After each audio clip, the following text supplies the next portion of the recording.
है और जो पॉइंट है उसमें सरकारी योजनाओं की बात है।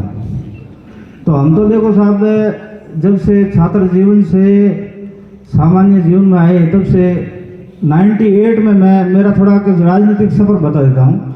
98 में मैं सांचौर रहा करता था, क्योंकि मेरा सांचौर ननियाल है और ये नीम जी वगैरह बैठे हैं तो इनका मैं लाड गया था वहाँ, तो ये मेरे को सांचौर ले गए थे।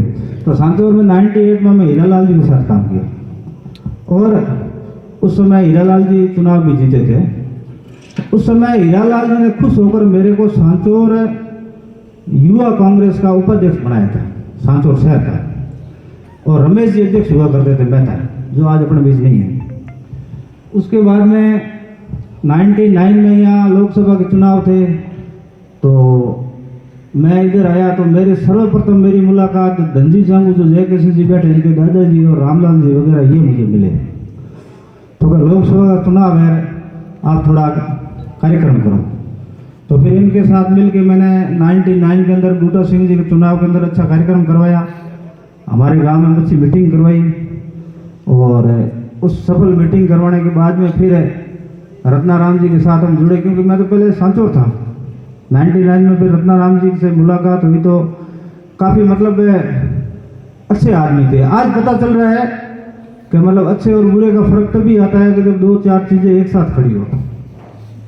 तो उनकी स्वच्छ राजनीति थी, हकीकत कह रहा हूँ मैं। और उस समय की राजनीति थी 85 से अर्जुन सिंह जी आए थे यहाँ, और 85 से लेके और करीब 2003 तक रत्नाराम जी और अर्जुन सिंह जी का राज चला था। तो वहाँ ऐसा कुछ भी नहीं था, भय का माहौल नहीं था।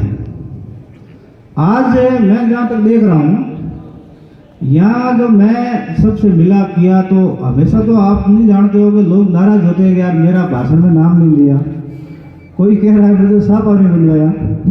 आज लोग कह रहे हैं कि हाथ जोड़ो हमारा नाम मत लगा। पता नहीं क्या माहौल खड़ा हो गया। अब 47 से पहले हिंदुस्तान की क्या स्थितियाँ रही होगी, या सरदार भगत सिंह ने जब हिंदुस्तान आज़ाद करने की सोची और असेंबली पे बम फेंका था, तो उस समय क्या परिस्थितियाँ रही होगी आप अंदाज लगा सकते हो। मेरी तो समझ से बाहर है।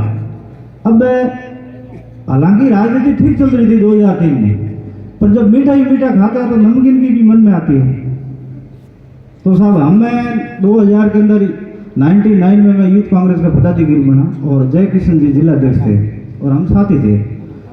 तो उन्होंने कहा कि रानीवाड़ा क्षेत्र से आपको जिले का महामंत्री बना दो। मैंने कहा ठीक है सर बना देता हूँ। उसमें राजनीति में आए और 2000 में रत्नाराम जी ने टिकट दे दिया कि जयकिशन जी, धनजी जी, रामलाल जी नहीं आएगा यार, आपको चुनाव तो लड़ना पड़ेगा। तो इन्होंने मुझे 2000 का चुनाव वहाँ से लड़वाया, 2005 का चुनाव लड़वाया। फिर इन्होंने कहा यार तुम तो जीतता नहीं है, अब क्या हम पीछे छोड़ रहे हैं। इतने में 3 में एक तूफान आया और राजनीति पूरी उलट फेर हो गई। वो तूफान लाने वाले हम ही थे, क्यों कर वो ज़्यादा मीठा खा लिया रत्नाराम जी के साथ, तो चरके की मन में आ गई। फिर हम एक नमकीन आइटम लेकर आए। यूथ कांग्रेस में हम भी थे, और यूथ कांग्रेस में जो भी वर्तमान कांग्रेस के नेता है, मैं ज़्यादा नाम तो नहीं लेता हूँ क्योंकि मुझे पाबंद कर रखा है सब लोगों ने, आप नाम नहीं दोगे। और हालांकि मेरी भी दिल की इच्छा नहीं है कि मैं नाम लूँ, क्योंकि अंदर से दिल फट जाता है। तो सब बहुत परिस्थितियाँ अलग होती है, वो जो जानता है वही जानता है। तो ये लोग क्या है कि जयकिशन जी अध्यक्ष थे, मैं महामंत्री था, और जिले के अंदर मीटिंगें वगैरह हुआ करती थी। तो देखो आप जब आज 20 साल के 22 साल के जो बच्चे मिलते हैं तो वो ये सोचते हैं कि यार अपने गाँव में सरपंच बन जाओ, आप MLA बन जाओ, अपने वो कर लेते हैं। तो वो बातें चला करती थी। तो वहाँ ये नेता थोड़ा नमकीन तो था ही और तेजी से विचरण भी करता था। हमने कहा यार कि साहब आप हमारे वहाँ चुनाव लड़ते, तो ठीक है। तो फिर इन्होंने हमें जो फॉर्मूला बताया, वो फॉर्मूला हमने 2001 से लेकर 2003 तक किया रत्नाराम जी के खिलाफ। और खिलाफ करने के बाद परिस्थितियाँ ऐसी बनी कि बंदा टिकट लेके आ गया, और टिकट लेके आ गया तो हम तो बस ऐसे लगा कि भाई न्याली हो गए हम तो, और जी जान से जुट के 2000 ये 3 में चुनाव लड़े हैं, मैं 2001 से इनके साथ। तो उस बात को करीब 21 साल होने को आए। हकीकत कह रहा हूँ पत्रकार की, इसमें कोई कूड़ कपट नहीं है अभी तक। थोड़ी आगे भाषण में आ सकती है, अभी तक जो बोल रहा हूँ सत्य बोल रहा हूँ। तो ये सब हुआ और 3 का चुनाव लड़ा। तो उस समय आप जानते ही हो। अब इसके बीच में आपको एक और बताना चाहता हूँ कि कांग्रेस पार्टी की ये भले ही आप भक्ति गिन लो या थोड़ी बहुत, ये मैं तो इसको कमी मानता हूँ कि कांग्रेस के अंदर जो लीडर चुनाव लड़ता है उसको इतना पावरफुल बना दिया जाता है कि उसके सिवाय उस क्षेत्र के अंदर कुछ भी नहीं होना है। जबकि सामने वाली पार्टी उसमें ऐसा नहीं, उसमें सत्ता का विकेंद्रीकरण है, उसमें आरएसएस भी है, उसमें और भी कई सारे लोग भी हैं, जैसे विश्व हिंदू परिषद है, बजरंग दल है या लोकल नेता है। तो उन सबका थोड़ा थोड़ा डिस्टर्बेंस रहता है और वो फिर सत्ता को बांट के रखते हैं, एक आदमी की चलती नहीं। अपने यहाँ इतना मजबूत नेता बना देते हैं और उसके बाद में वो अपनी सारी टीम खड़ी करता है। जैसे अब 2003 के अंदर रत्नाराम जी के पास सारी कांग्रेस थी और जैसे ही टिकट कटा और वापस पार्टी क्या है उसको पावरफुल भी बना देती है और एकदम से उस पर हाथ भी हटा लेती है। तो रत्नाराम जी का टिकट कटा तो पूरी की पूरी कांग्रेस 98% कांग्रेस रत्नाराम जी के साथ चली गई। अब हमारे जैसे छोटे नन्हे जीव कोई रहे 2-4 तो वो आज भी संघर्ष कर रहे हैं। तो उस समय अब वापिस समय वही पे आके खड़ा हो गया। अब खड़ा क्यों हो गया ये भी मैं आपको बताना चाहता हूँ कि 20 साल हो गए, 2003 से लेकर 2023 तक 20 साल हो गए। इस बीच एक ही व्यक्ति को 5 टिकट दिए, जिसमें से 4 चुनाव हारे और एक अगर 2008 का चुनाव अगर आप जीतना गिनते हो तो वो चतुष्कोणीय संघर्ष हुआ था और उस संघर्ष के अंदर कहीं से वो डूबी वाली लात लागी, बाकी जीतने की स्थिति में उस समय भी नहीं थी। तो अब बार बार व्यक्ति विशेष को टिकट देना, उसी व्यक्ति को देना और फिर फेल होना और फिर 5 साल तक रोना, तो ये पार्टी कब तक समझेगी? मुझे तो समझ में नहीं आ रहा। हमने तो रिपोर्ट कर दी, सब कुछ कह दिया, कहते भी आए हैं। तो ये भी जैसे सरनऊ के चुनाव हुए थे तो इनके स्टेटमेंट थे नेताजी के कि भाई व्यक्ति विशेष का क्या, व्यक्ति विशेष से तो नहीं बनाएगा, मैंने विष्णु को बनाया है, अच्छी बात है, स्वागत योग्य। तो हम भी कह रहे हैं कि इसमें व्यक्ति विशेष का क्या है, आप भी बना लो।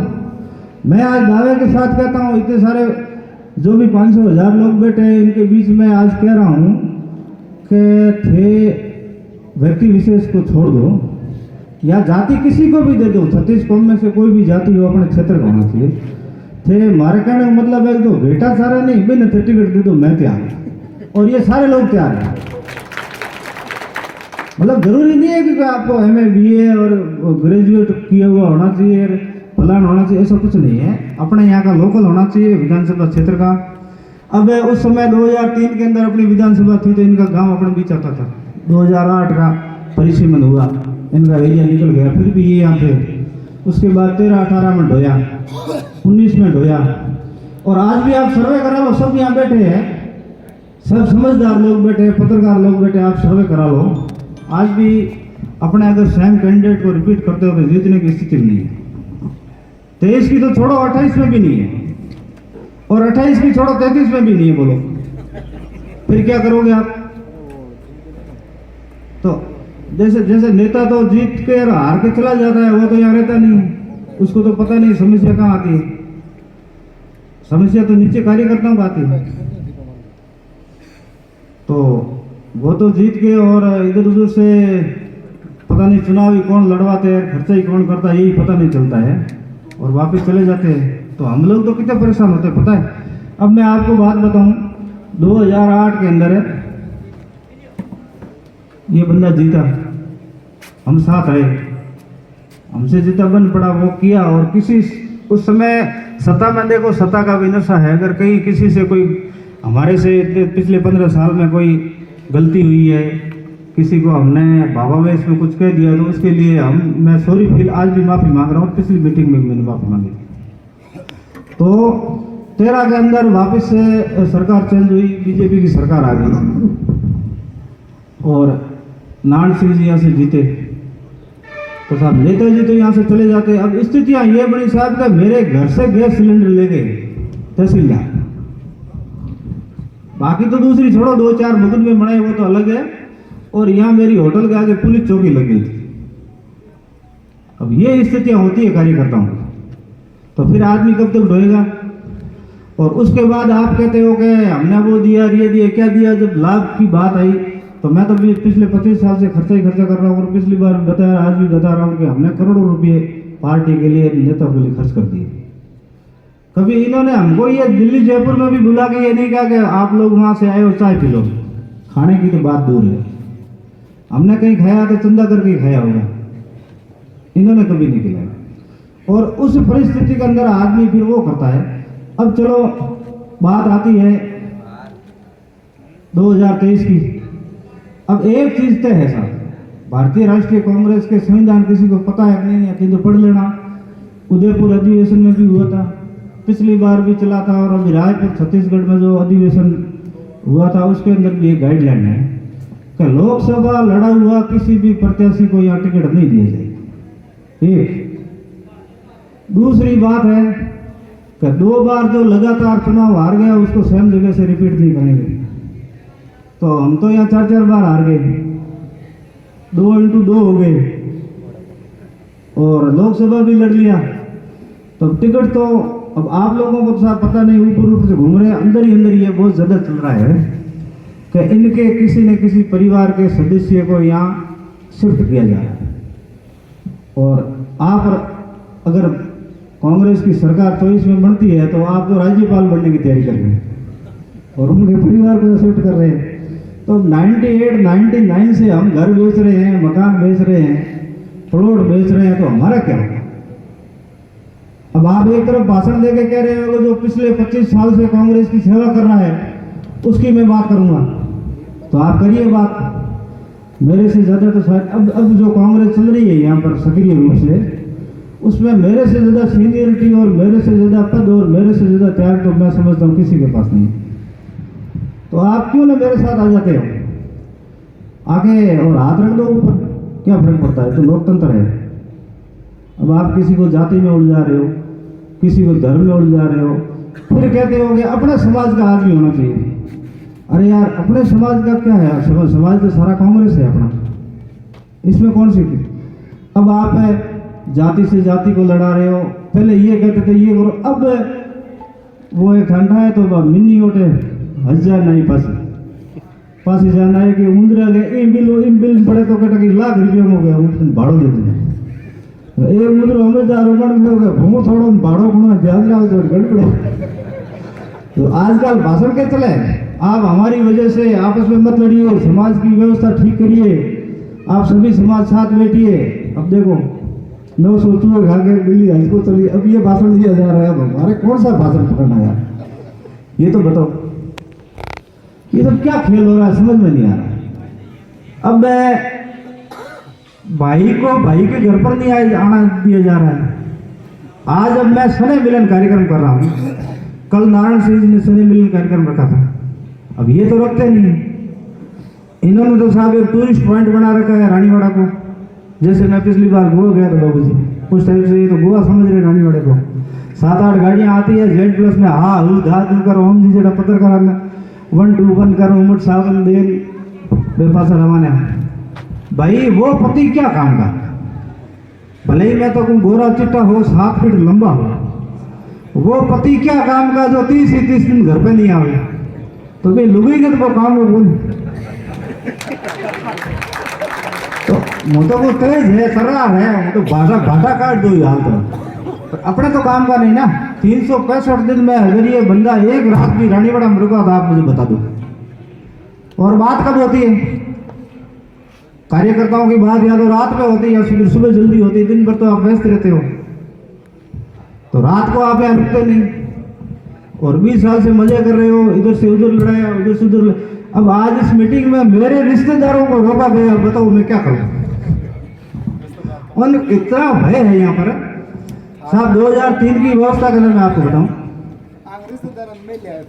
2003 की नीम जी 2003 की मैं व्यवस्था बताऊं तो हमने ये सोचा कि भाई रत्नाराम जी थोड़े कमजोर पड़ रहे हैं, और यहाँ की व्यवस्था ऐसी है कि ये जवाब नहीं दे पा रहे हैं, वो नहीं पा रहे हैं, तो इसलिए हम एक ऐसा तेज तर्रार नेता लाएं ताकि यहाँ की व्यवस्था सारी ठीक हो जाए।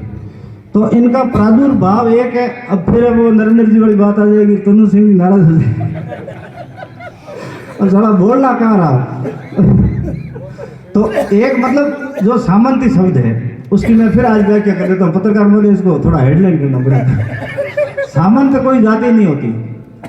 सामंत कोई भी जो नागई बदमाशी करे जिस एरिया में, जैसे अब इधर आप सिंध में चले जाओ तो मुसलमान बदमाश है, इधर आप आबू रोड से आगे चले जाओ तो वो ग्रासिया वो बदमाश है, गाड़ियाँ लूट लेते हैं। हमारे एरिया में जाओ तो हम बदमाश, बाड़मेर में जाओ तो जाट बदमाश। तो वो एक जाति नहीं, सामंत कोई भी हो सकता है। सामंत जो मतलब व्यवस्था से आगे जाकर के जो नागाई करता है उसको सामंत कहते हैं। तो एक सामंती व्यवस्था हमको ऐसा लगा कि यार 2003 आ रहा है तो अपने एक ऐसा करें तो फिर ये व्यवस्था ठीक हो जाएगी। तो अब जो जिस उद्देश्य के लिए जिस आदमी को यह हमने प्रोजेक्ट किया, चलो वो तो ठीक हुई, लेकिन जो आम थे वो तो खास हो गए, खास थे वो आम हो गए। अब जिनसे डरना चाहिए था वो तो पैरों में बैठे और जिनसे नहीं डरना चाहिए वो अब डरा रहे। अब क्या करें, मतलब स्थिति ये हो गई है। तो ऐसी स्थितियां हैं। और सरकारी योजनाओं की बात करें, फिर मैं वापस उसी पे आऊँगा, अभी अधूरा है। तो सरकार की तरफ से जैसे चिरंजीवी स्वास्थ्य बीमा योजना, जैसे रमेश जी को बताना चाहिए था, लेकिन रमेश जी थोड़े नहीं उतावल तो नहीं थी, बस आप खुद की बात आती है वहाँ सारी बातें भूल जा रही। मैं भी कह देता हूँ भाई रमेश जी की कोशिश में है, रमेश जी को भी पता है, क्योंकि हम कहीं ना कहीं ऊपर है, पार्टी से हम कनेक्टेड है, हमारे लोग बैठते उठते हैं, मिलते हैं अधिकारी वगैरह, तो उन सबको पता है कि एक टिकट तो कटना तय है, और टिकट कटेगा तो किसी दूसरे को मिलेगा, और दूसरे को मिलेगा तो सीधी सी बात है कि भाई संभावनाएं जगेगी। तो इन्होंने पिछली बार भी ट्राई किया था, आपने वीडियो वगैरह देखे होंगे।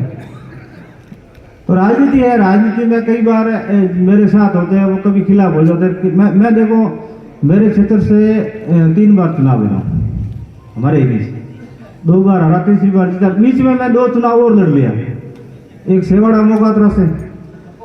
तो बीच में याद आ गया तो यहाँ मुद्दा बना कर ये बाहर का आदमी है, बाहर का प्रत्याशी। अब साहब मेरा गांव भाटी, मैं रहता हूँ रानीवाड़ा में, 36 किलोमीटर की दूरी है। सुबह और शाम में मोकात्रा सेवाड़ा यहाँ सातरू से निकलता ही निकलता, मतलब यहाँ इधर से कूड़ा से जाओ तो सातरू, सेवाड़ा से जाओ तो मोकात्रा। दिन में 2 बार मैं वहां से निकलता, पहले तो 4-4 बार निकलते थे, क्योंकि तो डबल ट्रिप थे। तो अब मैं वहाँ बाहर ही प्रत्याशी हूँ देखो, और मुझे इसलिए वहां से हरा दिया गया कि मैं सत्ता होने के बावजूद मैं इसलिए हार गया कि बाहर ही प्रत्याशी हूँ। तो अब बनना कटेगा है, ये कहाँ के है, तो नहीं जीता है तो फिर अपना खराबत होता है।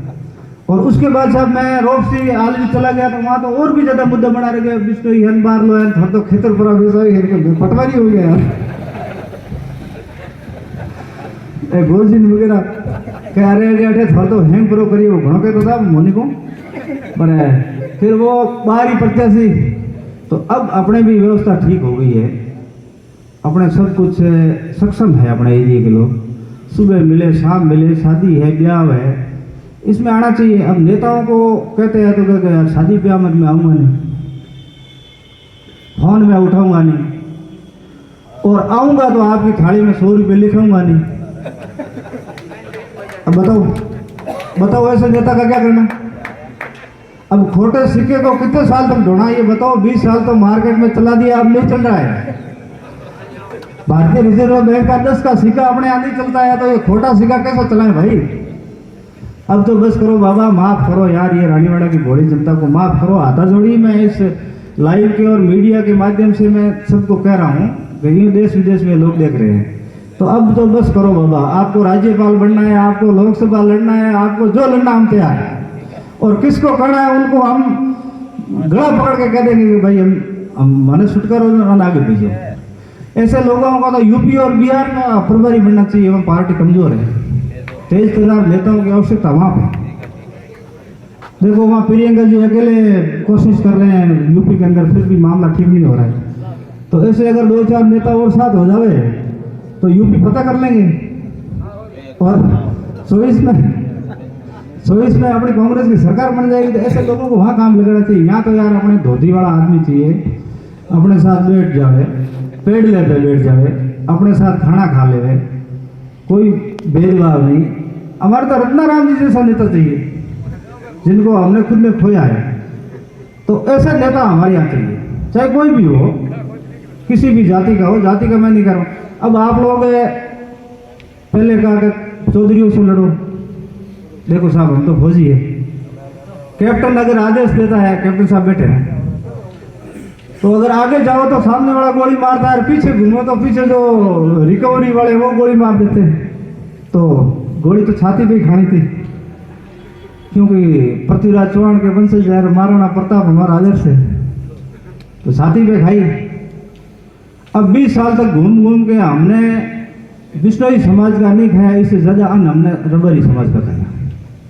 और मेरे पर रबरी समाज का बहुत ही ज़्यादा या रानीवाड़ा क्षेत्र के लोगों का एहसान है। और चुनाव लड़ने से पहले ही हमारी तो व्यवस्था इनके साथ ही थी। अब साहब मुझे रोका जा रहा है कि आप मान ही जाओगे, उनको कह रहा है इनको नहीं बुलाओगे। तब यार मेरा 20 साल का इन्वेस्टमेंट का क्या होगा? अब साल भर बाद में मेरे बच्चे की शादी है, मैंने तो सारा इन्वेस्टमेंट के समाज में कर दिया। तो अब मैं तो ये चाहता हूँ कि भाई ये चुनाव निकल जाए 23 का, उसके बाद ही बच्चे की शादी हो तो कम से कम मुँह तो आएगी नहीं। तो मैंने तो इनके यहाँ इनके बुला यार, अब मार लो कर दिया मामला। तो आप सरपंच लोग बैठे, थोड़ी मेरी व्यवस्था ठीक करो यार, मैं भी आपके साथ 20-25 साल से हूँ, मैंने क्या गुनाह किया? अब आप बताओ मैंने क्या गुनाह किया? मेरे को चुनाव लड़वाया, मेरे को कहा तेरे लिए मैंने पंचायत समिति नहीं बना ली, और संयोग से ही मुझे कुंभलगढ़ भेज दिया जहाँ मेरा महाराणा प्रताप ही आदर्श था।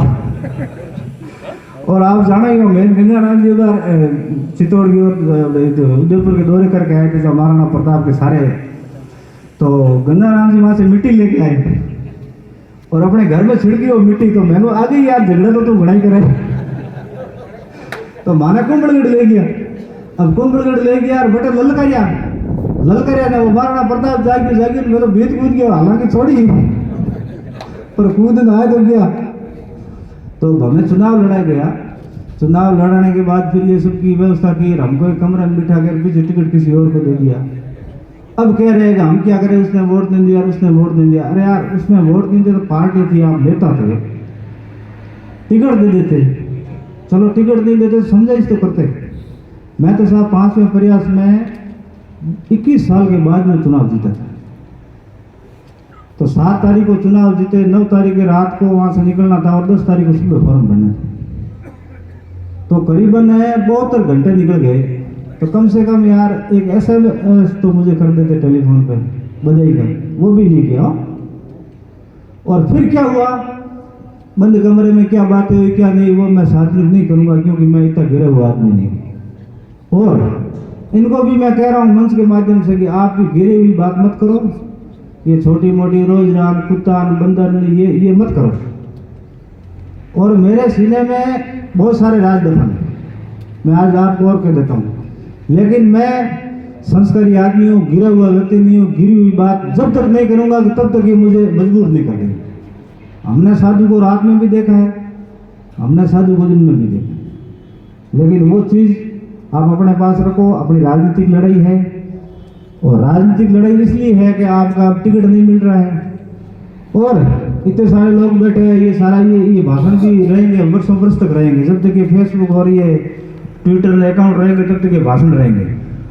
तो आप कभी भी खोल के मुझे बता देना कि मैं तो कहूँ टिकट हमें दो, स्थानीय लोगों को दो, रमेश जी को दो, घोष जी को दो, किसी चौधरी को दो, बिश्नोई को दो, भील मेघवाल सतीश को, किसी को भी आप टिकट दे दो, हम पार्टी के लिए तैयार हैं, बशर्ते कि स्थानीय।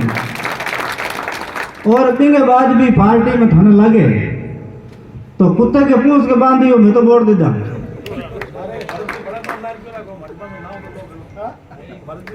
अरे थाना भर्जी, मैंने तो कह दिया कि कुत्ते की पूंछ के बांध देना, फिर काम पीछे रह गया मामला। तो भी हमने तो दिया, देंगे, वो कोई सवाल नहीं है। चुनाव लड़ने के लिए हम प्रयास कर रहे हैं। अब जगह खाली हो रही है। अब देखो 20 साल तक है बच्चा पढ़ाई करता है कंपटीशन, और फिर वो अगर नीट या नीट की एग्जाम देता है तो कोई दूसरा लड़का लाठी लेके आता है क्या कि तूने ये एग्जाम क्यों दिया, एग्जाम मेरा है। अरे सबको अधिकार है यार, 20-20 साल तक जो मेहनत करते हैं उनको टिकट मांगने का अधिकार है। तो थे तो यार फतवा जारी कर दिया यार, खवे लकड़ी लीड़ा फिरोगे आवे तो ठोकांगे। अरे आगे बात है।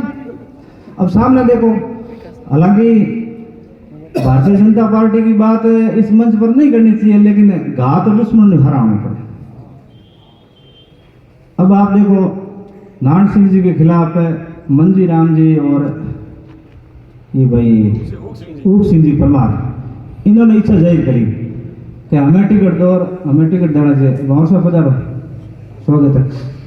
तो टिकट देना चाहिए, ठीक है। इन्होंने बात रखी, आला कमान से भी मिले गए, और उसके बाद में जहाँ तक अपने भी राजनीतिक व्यवस्था में दुश्मन की चाल पर ज़्यादा नजर रहती है, तो हमने जहाँ तक रीड किया तो नारायण सिंह जी ने एक वर्ड तक अभी तक नहीं बोला कि भाई तुम क्यों टिकट मांग रहे हो, मांगना चाहिए कि नहीं मांगना है।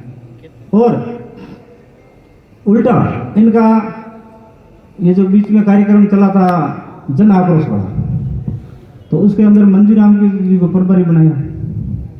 अभी एक बूथ शक्ति केंद्र कोई कार्यक्रम चल रहा है, आपका ज्यादा जानकारी नहीं है, जगह नहीं बताओ। तो बूथ शक्ति केंद्र का कार्यक्रम चल रहा है, उसमें उन दोनों ही लोगों को आपने प्रभारी बनाया। अब देखो फिर आप फर्क देखो लोकतंत्र का। अब यहाँ तो लठियां लेके घूम रहे हैं, गाड़ियों में तोप लगा के घूम रहे हैं, उड़ा दो मार दो। अरे यार टिकट ही तो मांगा है, टिकट मांगा है। कल उठ के टिकट किसी को पार्टी मिलेगी तो ठीक है, मन खट्टा है, आप समझाइश करना। अब कई लोग घर बैठे बैठे पंचायतियां कर रहे हैं कि टिकट मिले तो ये नहीं कर, अरे तुम मेरे पास आओ तो सही। भाई आदमी नाराज क्यों होता है, कोई उसकी बात होती है, उसको मनाने के लिए आप आओ तो सही। आप आ ही नहीं रहे और फिर आप पंचायती करते हो गए वो कर लेंगे ये कर लेंगे, ये संभव नहीं है।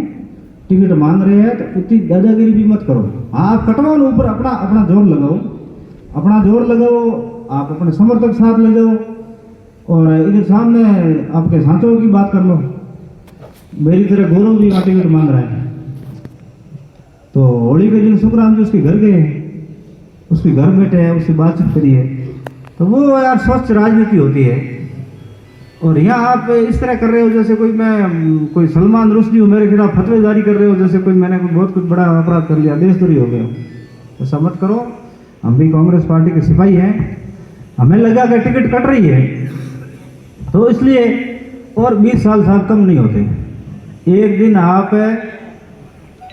तनख्वाह दे के आदमी लाओ तो भी वो 10-11 बजे आता है और 4 बजे घर भाग जाता है, और उसके बीच में 2 बार रोटी मांगेगा, 4 बार चाय मांगेगा, 5 बार बीड़ी मांगेगा। हमने लगातार 20 साल तक लगातार सेवा करी। मेरे परिवार वाले गाड़ी में बैठे रहे, मैं इनके ऑफिस में गाड़ियां गिनता रहा। आज रैली है, आज ये करो, आज वो करो। क्या जा रहा था भाई मेरे बाप का वहां, घर के बिस्कुट खा रहे हैं और आपकी गाड़ियां गिन रहे हैं। इतने बड़ा त्याग होने के बाद भी आप लोग न्याय नहीं कर पा रहे हो। और पिछले 27 महीने से मैं प्रधान के चुनाव हुए, चलो हमको टिकट नहीं दिया, कोई बात नहीं, पार्टी की भावना थी। एक वोट का ही तो खेल था भाई, कोई ज़्यादा वोट होते तो अलग बात है। वोट तो सारा एक वोट में तो खेल चला है। फिर भी हमने टिकट दिया, वहाँ वोट दिया, तो कई तरह के आरोप जड़ दिए। अब जैसे कहावत है कि बराबरी नहीं हो तो बदनामी शुरू कर दो। हमारे धैर्य की, हमारे त्याग की, हमारे बलिदान की जब बराबरी नहीं कर पाए तो आरोप लगाना शुरू कर दिए, पता नहीं क्या क्या, ये इतने लिए, वो इतने लिए, क्या लिए, किसने दिए। और मेरे से ज़्यादा तो आप लोगों को ही कह रहे हैं कि उसने लिए। अभी बात करिए, ऐसी बातें नहीं करनी चाहिए। और हमने पार्टी के नाते वहाँ वोट दिया तो साहब 27 महीने तक मैंने घर बैठा रहा, और इन 27 महीनों के अंदर 2013 और 15 के बीच में, 15 के बाद तो ये भी बीजेपी वाले शांत हो गए थे, क्योंकि रामलाल जड़ा जगन जड़ गया कि क्यों साहब ने परेशान करो, तो ऐसा याद नहीं। तो उससे ज़्यादा रेड इस कांग्रेस सरकार में मेरे यहाँ पड़ गई। ईडी तीडी वे थे, बट देखो नहीं अटे भी है ईडी तीडी, मतलब कहे किसको। मेरे यहाँ भी 27 महीने में कोई कसर नहीं छोड़ी। मेरे धंधे से लेके, मेरे काम से लेके, मेरे आने जाने से लेके, अब उस पूरी रानीवाड़ा के अंदर है किसी को भी सीट बेल्ट लगाने की अनिवार्यता नहीं होगी। लगभग जहाँ मेट्रो सिटियाँ वहाँ है, यहाँ रानीवाड़ा मुझे सीट बेल्ट लगा के जाना पड़ता है। और अगर बाइक पे किसी के पीछे बैठ के जाऊँ तो मुझे हेलमेट रखना है। अब ये पोजिशन है, बताऊँ। आप पार्टी के सच्चे सिपाही हो, इसलिए सुरक्षित रखना है। हाँ, ये भी है, सुरक्षित है, पर ऐसा नहीं, मतलब बहुत मेरे मन में पीड़ा है। और मैं तो वो भोमाराम जी आजकल में भाषण दे रही है पूरे समाज का, तो मुंह को अनारो सत्यानाश करिए। एड़ो एक आदमी आवी है जो अनारो सत्यानाश करिए। हम वो आदमी का हामरानी थी आई, करवाड़ा थी आई, के रानीवाड़ा थी आई, के मंडार थी आई। हाँ, भाटी से आ सके। तो मेरे साथ 20-20 साल तक इतनी सेवा करने के बाद इन्होंने ऐसा किया है, तो इनका सत्यानाश होता है साहब। इनका पता नहीं, अब दूसरे अच्छे लगने लगे, हम इनको बुरे लगने लगे। अब ये जो इनके सारी कांग्रेस है, आज जो पदाधिकारी बने हैं, जो बड़े बड़े जो इनकी जेब में घूम रहे हैं, वो 2008 में कहाँ थे? इनको पूछो, ट्रैक रिकॉर्ड ये मेरा निकाल रहे हैं। अब ये किसी को कह रहे थे, पत्रकार जी को नाम तो नहीं लूंगा, कि यार इस आपने इस अपराधी का इंटरव्यू कैसे ले लिया? अरे यार, मैं कौन सा अपराधी हूँ? मेरे पे छोटे मोटे मुकदमे थे, आज मेरे पास कोर्ट की कॉपियां पड़ी है, मेरा पासपोर्ट बना है, मैं तो नीट एंड क्लीन हूँ, मैं 22 बरी हूँ। आप पर मुकदमे है लोगों की जमीन दबाने के और बलात्कार के, रजिस्टर्ड है। और सही है तो CR नंबर भी ले जाना पत्रकार पौधे मेरे से। और उसके बाद आप अपराधी की बात करते हो। आपकी गाड़ी में आगे ड्राइवर चला रहा है, आप अगली सीट पर बैठे हो, थोड़ा पीछे मुड़ के देखो, 7 सीटर गाड़ी है। और 7 सीटर गाड़ी पे कौन बैठे हैं? जो GST के सबसे बड़े चोर आपकी गाड़ी में बैठे हैं। जो MD स्मैक के सबसे बड़े सप्लायर है, वो आपकी गाड़ी में बैठे हैं। अफीम के बहुत बड़े संभाग के तस्कर है, वो पीछे देखो आपकी गाड़ी में बैठे हैं। और नकल गिरोह के सबसे बड़े सरगना आपकी गाड़ी में बैठे। किसको अपराधी कह रहे हो? ये क्या मचा रखा? कोई बोल नहीं रहा, इसका मतलब ये हुआ कि आप डरा दोगे किसी को? मैं आज इस मंच के माध्यम से कहता हूं, हम पृथ्वीराज चौहान की वंशज है और महाराणा प्रताप के हम अनुयायी है। जिस भाषा में तुम समझोगे उसमें मैं जवाब दूंगा। जाना मजाक समझोगी तुमने? जो भाषा समझोगे वो भाषा मेरे पास तैयार है। क्या बात हुई यार? इस तरह आप कर रहे हो, फालतू किसी को रोका जा रहा है, वो कर रहा है, ये कर रहा है, डरा तो आ जाओ आप तो अपने। अगर मैं पीठ दिखा दूं तो आप, मैं बोलूँ तो मत आना। अगर मैं सीने पे गोली खाता हूं तो आप आ जाना। यार फालतू की बात करते हो आप। राजनीति को सच कीजिए, इस तरह का काम न करें। और आप पार्टी की दुआई दे रहे हो, पार्टी की दुआई दे रहे थे। तो उदयलाल जी आज यहाँ से लोकसभा का चुनाव लड़े थे, 2014 में लड़े थे शायद। पत्रकार जी 2014 था ना? 2014। तो यहाँ आप 90,000 वोट ले रहे हो, 80,000 वोट ले रहे हो। तो उदयलाल जी आजना को 10,735 वोट क्यों मिले? उसमें 4 वोट तो मेरे थे, एक मेरी पत्नी का और एक मेरा सुरजवाड़ा में था, और एक मेरी पत्नी का और मेरा वोट भाटी में था। उस समय हमारे 2 जगह नाम थे। अब तो शायद नहीं रखने देंगे क्योंकि दोनों पार्टियां मेरे पीछे पड़ी हुई है। तो 10,731 वोट लोकसभा के अंदर आपने उदयलाल जी को दिलाई।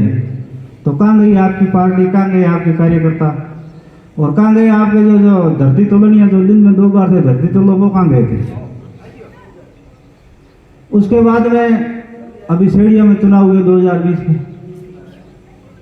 तो पार्टी हाईकमान है, भगवान है, पार्टी ने फैसला कर दिया, वो मानते हैं नहीं सब लोग। जैसे सरनोल में मान लो प्रधान का टिकट ओम प्रकाश की माता जी को दे दिया, तो हमने वोट दिए। तो वहाँ मोहन कुमार जी को टिकट दे दिया, इधर प्रवीण को टिकट दे दिया। तो प्रवीण तो होशियार था और विदेश में धंधे थे, इसलिए वो समझता है सब कुछ, वो रोज मामले सलटा था, इसलिए उसने तो सलटा लिया। पर मोहन कुमार जिद्दी है, तो मामला सलटा नहीं। तो आपने किसका प्रचार किया, किसको जिताया और किसको लेके बैठ रहे, क्या क्या भाषण दिए, क्या आपने कैंपेनिंग करी, वो दुनिया जानती है। उससे पहले कालूराम जी एक बार जीते थे, उस समय कालूराम जी भी इस तरह टिकट लेके आ गए थे सुतार। तो उस समय आपने क्या नाटक किया? तो ये सब कहने लाने की बात है, खुद का प्रोफाइल बड़ा कर रहे हैं। इतने दूध के धुले हुए आप भी नहीं हो, पर आपसे ज्यादा हम दूध से धुले हुए हैं। पार्टी के खिलाफ बगावत नहीं करें, ये तो भले आप ट्रैक रिकॉर्ड देख लो, हालांकि कद हमारा छोटा होगा। अब ये कह रहे हैं कि हमने इनको एक दिन में एक बीच में भाषण था, तहसील का उद्घाटन था, हालांकि बुलाया तो नहीं था, बुलाते नहीं मेरे को। अभी बीच में 3 मंत्री आए थे, बामणिया जी, पारासर जी, एक उमा शंकर जी। तो साहब सारे लोग बैठे थे वहाँ पे। मेरे को माला तक में नाम नहीं दिया इन्होंने। हम रमेश जी के साथ थे, मेरे रमेश जी, प्रेमाराम जी, हम तीनों लाइन में बैठे थे। तो प्रेमाराम जी को तो मंच पर ले गए थे, क्योंकि अभी उम्मीद है कि क्योंकि रबरी और हमने चौधरी पूरे जड़ोर जिले के श्री के एक हो रहे हैं। तो मैंने कहा 2 किए किसने, एक ही होना था पहले से। तो उनको ले गए हमारा साथ में। ये आप इतने पंच परमेश्वर बैठे हो यार, 2 बार ब्लॉक अध्यक्ष रहा हूँ, 2 बार मैं यूथ कांग्रेस का जिला अध्यक्ष रहा हूँ। आज मैं राजस्थान सरकार की 2 कमेटियों में मेंबर हूँ जो बहुत वक्त रखते हैं। एक दिन का हमारे पास एमएलए एमपी का पावर है जब मीटिंग होती है तो। और उसी विभाग के हमारे अध्यक्ष जी सामने बैठे हैं, फिर भी हमारा माला में नाम तक नहीं ले रहे हैं। तो ये सोचो क्या चल रहा है, वो बड़ी बात तो है नहीं, खत्म किया जा रहा कहीं कहीं से। तो अब वो कांग्रेस की बात करते हैं तो गलत है। अब ये कह रहे हैं कि हमने रबारी समाज को वो दिया, ये दिया। हालांकि सामाजिक रूप से मुझे बात नहीं करनी चाहिए, पर बात है, देखो रामायण पढ़ेंगे तो रावण का तो जिक्र करना ही पड़ेगा, नहीं तो रामायण पूरी होगी नहीं। तो आपने क्या किया, कोड़का में खाट लेके बैठे, किसको लड़ाया, किस पर हाईकोर्ट से मुकदमे लगवाए, क्या स्थिति आ रही। आप बात करो मारूवाड़ा को, क्या था वहाँ पर, क्यों समाज को लड़ाया। आपने कहा अपहरण कर लिया, लेके भागे वो ये। अब चुनाव के समय लोग सेंसिटिव होते हैं, उनको लड़ाना चाहिए। आपने दूध वोट में क्या किया, वो कौन से समाज के थे जो आपस में लड़े थे। सामरानी में क्या हुआ, ये बेटे डॉक्टर साहब, इनके पिताजी 2 महीने जेल में रह के आए निर्दोष। कहाँ समाज की बात कर रहे हो, कोई समाज नहीं है। ये तो अंग्रेज की तरह आ रहे हैं, और अंग्रेज भी माउंट आबू में रहते थे, ये भी माउंट आबू में रह रहे हैं। वहाँ से वाइसराय एक आता था और वो पूरा शासन यहाँ का चलाता था, और भाई के खिलाफ भाई को खड़ा किया जाता था। पूरी फौज यही की थी। अपन जैसे आज स्थिति है वो मैं समझता हूँ कि उस समय रही होगी। आज सारे मेरे से लड़ने वाले सैनिक आज मेरे घर के हैं, मेरे खिलाफ भी तोप खींच रहे हैं। तो ये एक स्थितियां हैं, तो इस स्थितियों को आपको समझना पड़ेगा। अब नहीं समझोगे तो 10 साल में समझना पड़ेगा, 10 में नहीं समझे तो 50 साल में समझना पड़ेगा। और मुझे खुद को 20 साल के बाद समझ में आई है। तो आप भी समझो इस व्यवस्था को, अपनी लोकल व्यवस्था लाओ, टिकट यहाँ से दिलाओ। अब दूसरी तरफ आप कह रहे हो अपना, हालांकि ज़्यादा मानते हैं कि भारतीय जनता पार्टी के लोग बदमाश है, और अगर मैं थोड़ी बहुत प्रशंसा भी कर लूँगा तो ये इसका सीधा सा हाईलाइट करके और वो घोड़ा निकाल कर भेजेंगे आगे, कभी वो बीजेपी की प्रशंसा कर रहा है। प्रशंसा नहीं कर रहा हूँ। नारायण सिंह जी गजापुरा में कांड हुआ था, आपको पता होगा, चौधरी वर्सेस राजपूत। तो नारायण सिंह जी एकदम उस मामले में न्यूट्रल रहे थे, और सामाजिक रूप से उन पर बहुत दबाव आया था। लेकिन उन्होंने कहा था कि मैं किसी समाज को लड़ाने में विश्वास नहीं करता, और वो न्यूट्रल रहे, और वो बाद में पटक से भी हो गया।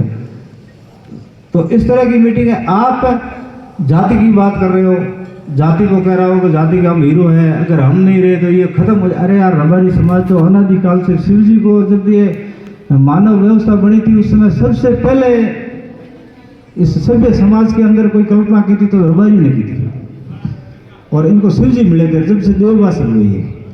तो ये तो बहुत आदि काल से चली आ रही जाती है। अब इनको आप क्या ऊपर ला रहे हो, और माहौल पैदा ये किया जा रहा है कि अगर हम नहीं रहे तो आपको यहाँ से निकाल देंगे। ऐसी परिस्थिति मत होने दो, सब समझो, समझदार बनाओ, ऐसा कुछ भी नहीं है। अब सरकारी योजनाओं के अंदर थोड़ी बात कर लें, क्योंकि इसमें प्रचार प्रसार का कार्यक्रम लिखा हुआ है। ये तो चलो मेरे मन की बात ही कर ले, और करनी भी चाहिए।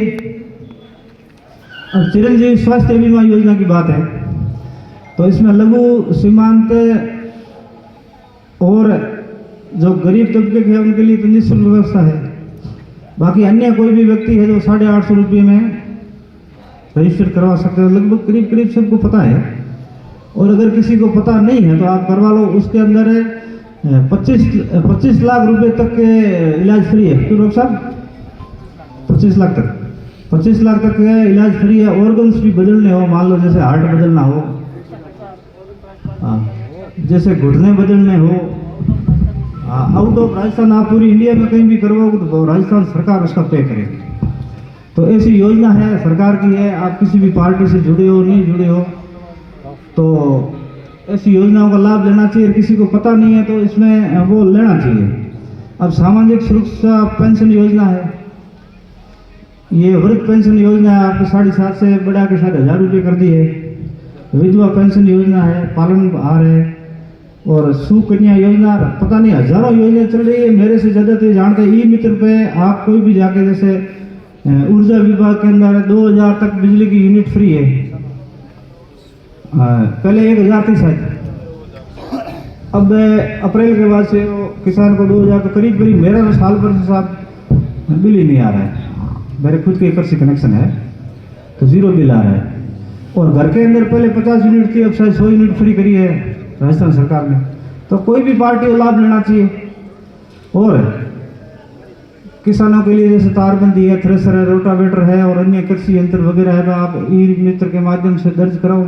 प्रायोरिटी के हिसाब से आपको 70% तक सब्सिडियाँ मिल रही है। तो उनका लाभ अपने लोग कम लेते हैं, बाकी लेना चाहिए। अब एक है रमेश जी के लिए है ऊँट संरक्षण योजना, आप लोग ज़्यादा रखते हो। तो पशुपालकों के लिए 15,000 रुपये तक का अनुदान है प्रत्येक ऊँट पर। तो ये भी आपके समाज से जुड़े हुए ज़्यादा लोग हैं तो उन तक आप ये बातें पहुँचाओ। और BPL परिवार को बिजली फ्री है, बच्चों की फीस माफ है, और केंद्र सरकार की भी इसमें कई योजनाएं अच्छी चल रही है, बताना भी चाहिए। जैसे PM योजना है तो उसके अभी शायद 1,75,000 की है, मेरे को राइट ध्यान नहीं, क्योंकि केंद्र सरकार आते ही हम ऊपर दे रहे हैं। तो जैसे ये जल जीवन वाली स्कीम है, राजस्थान सरकार और केंद्र सरकार की मिल के, तो ये भी एक बहुत अच्छी योजना चल रही है। किसान सम्मान निधि है, सरकार किसी की भी हो, कोई घर से नहीं देता, पर जो वहाँ बैठने वाला व्यक्ति की सोच कैसी होती है उस पर आधार है। तो अपने को सरकारी जो जितनी भी योजना उनका लाभ देना चाहिए। अब ये तो है नहीं कि भाई सड़क BJP ने बना ली तो हम नीचे ही चलेंगे, पटरी पर चलेंगे, अपनी सरकार अपनी सड़क है। तो योजना जनता के लिए लेनी चाहिए। और पुनः एक बार सभी पत्रकार बंधु दूर दराज से, पूरे रानीवाड़ा क्षेत्र से, सांचौर भीलवाड़ा से कुछ मेहमान पधारे हैं, उन सभी का पुनः एक बार स्वागत। मीडिया बंधुओं का विशेषकर आप आए, भारी संख्या में आए, हमारा मनोबल बढ़ेगा। और अपने समय समय पर आपके बीच में है, हमारे लायक कोई भी काम हो तो बताना। जो जैसा हमारा प्रयास है, जैसा हमारा स्तर है, जितना आप समझो हम मेहनत करेंगे। और रही बात टिकट मांग रहे हैं, आप हमारी मदद करो। शासक समाज से भी माफी, जगदीश जी, भंवर जी वगैरह हमारे साथ ये सब है, आप लोग स्वागत। तो आप हमें बताएं, मैं तो आपके बीच में बैठा हूँ 24 घंटे, कभी भी हमारे लायक हो और हमारे से बड़ी भी समस्या हो तो एक बार बता कर देखो। आपको लग रहा है इनका कद छोटा है, लेकिन समस्या बता कर देखो, फिर आपको पता चलेगा, क्योंकि वो सब चीज़ें दिखाई नहीं जाती है। काम करेंगे, करते आए हैं और हमेशा किया है। तो एक बार पुनः धन्यवाद। भोजन प्रसादी की व्यवस्था है। मेरा निवेदन है कि कोई भी व्यक्ति बिना भोजन प्रसादी लिए नहीं जाए, क्योंकि होली का समय है, एक दूसरे से मिले हैं, स्नेह मिलन है। पुनः एक बार सबका स्वागत, धन्यवाद, जय हिंद।